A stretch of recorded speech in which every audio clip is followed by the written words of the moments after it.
Hello friends, নমস্কার। Welcome to my channel love to triple two. কেমন আছেন বন্ধু? এখন একটা শর্ট রিডিং এর মধ্যে দেখে নেব যাদের রিলেশনশিপে প্রচুর প্রবলেম, বিশেষ করে এক্সট্রা ম্যারিটাল অ্যাফেয়ারে যাদের আছে তাদের জন্য বলছি।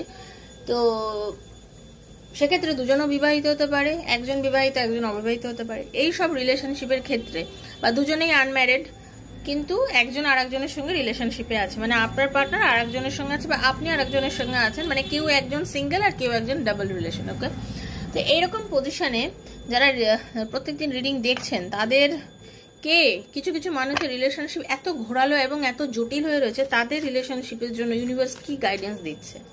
ওকে, যারা প্রথম এসছেন তারা সবাই অবশ্যই কিন্তু এনার্জিটা এক্সচেঞ্জ করে নেবেন, এনার্জি এক্সচেঞ্জ করে রিডিংটাকে ক্লেম করবেন। ওকে, কারণ এনার্জি এক্সচেঞ্জ ছাড়া রিডিং ক্লেম করলে রিডিং কখনই আপনার সঙ্গে যাবে না। আমি এখানে ভিডিও একমাত্র আমার যারা সাবস্ক্রাইবার বন্ধু তাদের জন্য বানাচ্ছি। ট্যারোর রিডিং এনার্জি এক্সচেঞ্জ না করলে মেলে না। Okay, thank you so much Radharani. Hare Krishna.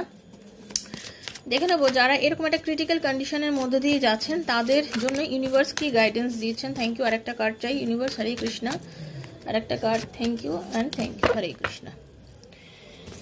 দেখুন, আমি যেটা দেখতে পাচ্ছি আপনি ভীষণ পরিমাণে স্টাক হয়ে বসে আছেন এই রিলেশনশিপটাতে। ওকে, আপনার আজকে মন মেজাজ ভীষণ খারাপ, আপনার মন ভীষণ খারাপ, কারণ আপনি আপনার পার্টনারকে প্রাণের থেকেও বেশি ভালোবাসেন। যিনি রিডিংটি দেখছেন আপনি তাকে প্রচণ্ড ভালোবাসেন, আপনার তার প্রতি টান অনুভূতি ভালোবাসা মারাত্মকভাবে। বাট এই মানুষটার সঙ্গে সম্পর্ক থেকে আপনি বারবারই নানান রকম কষ্ট দুঃখ যন্ত্রণা পেয়েছেন, অনেক চেষ্টা করছেন এই সম্পর্কটা থেকে আপনি বেরিয়ে যেতে চেষ্টা করেছেন, বহুবার দূরত্ব তৈরি করে আপনি রিলেশনশিপটা থেকে বেরোতে। বাট এই মানুষটা আপনার পার্টনার কি করেছে, বারবারই সে আপনার কাছে ফিরে এসছে, আপনাদের রিলেশনশিপের রিইউনিয়ন হয়ে গেছে। মানে এই মানুষটা কিন্তু আপনাকে অ্যাকচুয়ালি সে কিন্তু অনেকের সঙ্গে সম্পর্কের মধ্যে আছে, অনেকের সঙ্গে সম্পর্কের মধ্যে আছে। সে শুধুমাত্র আপনার সাথে যে সম্পর্ক করেছে বা এখন যে পার্টনারের সঙ্গে আছে তার সঙ্গে নয়, এরকম আরও অনেকের সঙ্গে রিলেশনশিপের মধ্যে আছে। এত কিছুর মধ্যে রিলেশনশিপের মধ্যে থেকেও সে কিন্তু আপনাকে ভোলেনি, সে আপনার সঙ্গে রিলেশনশিপটা কন্টিনিউ করতে চাইছে। কিন্তু এই রিলেশনশিপটা সে কন্টিনিউ করতে চাইছে, কিন্তু আপনাকে যন্ত্রণাও তো কম দিচ্ছে না। তো সেক্ষেত্রে আপনার কি করণীয়?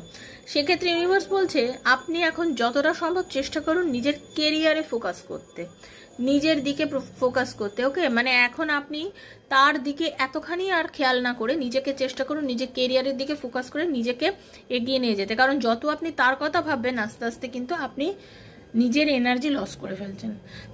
এটাই ছিল আজকের রিডিং। যদি ভালো লাগে থাকে প্লিজ লাইক করবেন, ইউনিভার্সকে থ্যাংক ইউ জানাবেন। আর পার্সোনাল রিডিংয়ের জন্য 7439693015 আমার সাথে যোগাযোগ করবেন। থ্যাংক ইউ সো মাচ, ভালো থাকবেন।